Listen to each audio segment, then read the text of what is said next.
सुबह के 6 बजे प्रीति का कमरा। अरे यार खिसको ना करण, चिपको मत। मैं कहाँ चिपक रहा हूँ प्रीति। हाँ, इस तरफ दीवार से जरूर चिपका हुआ हूँ। ठेल ठेल कर तो किनारे कर दिया तुमने मुझे। अगर यहाँ दीवार ना होती ना तो मैं नीचे मिलता। हाथ हटाओ ना यार करण। अरे आँख खोल कर बात करो। हाथ तो मैं तुम्हें लगा ही नहीं रहा हूँ, ये तो चादर है। ये सुनते ही अब तक आंख नीचे बड़बड़ा रही प्रीति उठकर बैठ जाती है। शांत करो यार, क्या चाहती हो तुम करण? इस भीषण गर्मी में मुझे लू लग जाए और मैं पसीने से बेहाल होकर मर जाऊं। इस चादर को हटाओ ना मेरे सामने से। इसे देखकर ही मुझे कुछ हो रहा है। यहाँ शरीर पर कपड़े बर्दाश्त नहीं हो रहे और तुम्हें चादर ओढ़नी है। शर्म करो करण, वायुदेव को मुंह दिखाना है। मैडम, मच्छर बहुत काट रहे थे मुझे। खिड़की तो आपने खुलवा दी और खुद सो गए बिस्तर की दूसरी तरफ। खिड़की के आगे मच्छरों के सामने भोग बनकर मैं परोस दिया गया हूँ। सारे मच्छर मेरे कान में आकर भिन भिन भिन भिन भिन कर रहे हैं और मेरे पैरों में आकर अपना मुंह छुपा रहे थे। ये इतने मच्छर मुझसे बर्दाश्त नहीं हो रहे थे, इसीलिए चादर निकालकर ओढ़ लिया मैंने। अरे चुप करो ना, इतनी सुबह तब क्यों बोलना है तुम्हें?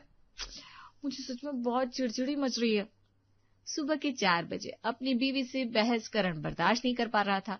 वो चादर हटाकर बेड के नीचे साइड में रख देता है और एक मच्छर वाली अगरबत्ती जलाकर खिड़की के साइड में फंसा देता है। जैसे जैसे धुआं कमरे में फैलना शुरू होता है, मच्छर बेहोश होकर गिरने लगते हैं। करण, मुझे कुछ हो रहा है, मुझे सांस नहीं आ रही। ये महक कहाँ से आ रही है करण? मच्छर की अगरबत्ती जलाई है।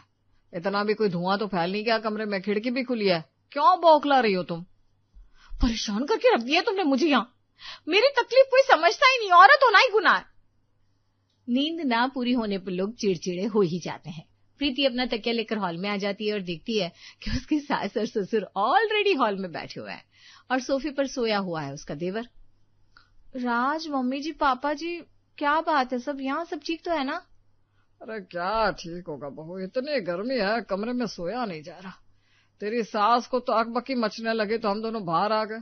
देखा तो राज पहले से ही यहाँ सो रहा है, अब तू भी आ गई। हाँ, गर्मी तो बहुत हो रही है पापा जी। प्रीति भी सोफे का सिरहाना लेकर एक तरफ लेट जाती है 2 घंटे बाद। इतनी आवाजें कहाँ से आ रही है? देखे तो कोई है क्या दरवाजे पर? आवाजें तो मुझे भी आ रही है, लगता है किसी के यहाँ मेहमान आया। आणवी कल कह रही थी कि उससे देखने लड़के वाले आने वाले हैं। मतलब वो सच कह रही थी, कहीं वो लोग तो नहीं आ गए? नहीं नहीं आणवी, यू आर माइन। राज हड़बड़ाकर उठता है और दरवाजा खोलता है। आज मोहल्ले में इतनी सुबह ऐसी भीड़ थी जो अक्सर दिखाई नहीं देती थी। कुछ हुआ है क्या आंटी? आज मोहल्ले में काफी लोग दिखाई दे रहे।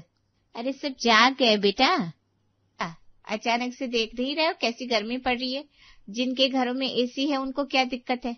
अब हमारे मोहल्ले में सभी घरों में तो एसी है नहीं। एक तो जॉइंट